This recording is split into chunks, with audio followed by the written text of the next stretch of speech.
Saudaraku yang diberkati oleh Tuhan, Yohanes 13 ayat yang ketiga berbicara tentang misi Tuhan.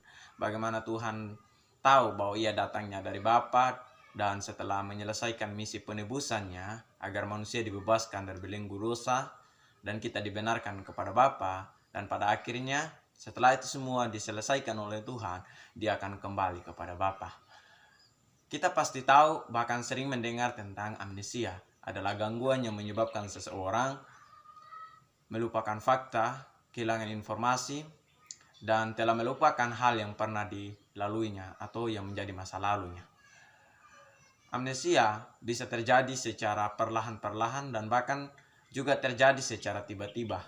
Dan amnesia dikategorikan sebagai penyakit yang sangat serius. Tahukah kita bahwa di sekitar kita atau di kalangan sekitar kita banyak orang yang mengalami amnesia? Mereka mengalami amnesia bukan karena mereka kecelakaan lalu amnesia, melainkan mereka lupa mereka asal dari mana, mereka lupa akan orang-orang yang pernah berjasa atau yang menolong mereka, mereka lupa terhadap orang tua mereka, dan bahkan lupa setiap tanggung jawab dan hal yang diembankan kepada mereka. Semua itu adalah gejala lupa diri. Kita kadang-kala membicarakan keburukan orang lain, kita lupa bahwa kita juga jauh lebih buruk daripada orang yang kita bicarakan.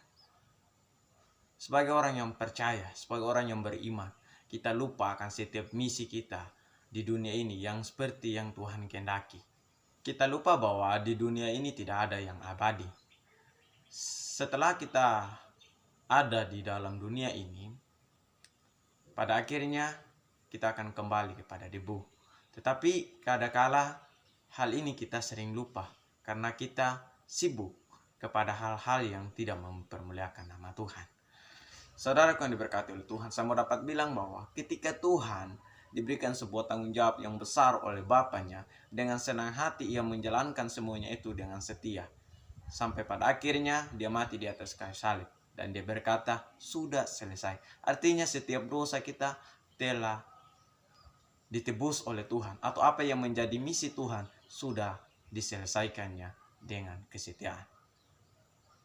Tidak sama dengan kita yang sering melupakan Tuhan, yang sering amnesia, dan lebih mengutamakan hal-hal yang tidak dikehendaki oleh Tuhan. Saudaraku yang diberkati oleh Tuhan, saya mau dapat bilang bahwa hal ini menyebabkan kita, ketika kita menjadi orang yang amnesia, kita akan menjadi orang yang menjalani hidup ini tanpa tujuan, hidup asal-asalan, dan hidup malas-malasan. Kembalilah bertanya kepada diri kita pada saat ini. Apakah kita akan menjadi orang yang amnesia? Jika kita adalah bagian dari orang yang amnesia, kembali sadar bahwa semua di dunia ini tidak ada yang abadi. Sehingga kita harus pergunakan hidup kita sehingga pada akhirnya kita tidak menjadi orang yang lupa diri, tetapi kita terus mencermin diri kita, bagaimana kita menjadi orang kekristenan yang tidak hanya Kristen KTP, tetapi kita menjadi orang-orang yang hidupnya sepadan dengan Kristus. Hal ini akan dapat terwujud jika terus kita mengaca akan hidup kita. Sudahkah benarkah hidup saya di hadapan Tuhan atau tidak? Jika belum, kita terus izinkan Tuhan dalam pribadi kita. Sehingga pada akhirnya hidup kita dibenarkan oleh Tuhan dengan kerendahan hati kita. Kita harus sadar bahwa hidup kita ini adalah sementara. Dan pada akhirnya kita akan kembali kepada debu. Tuhan Yesus memberkati dan menolong kita semua. Amin.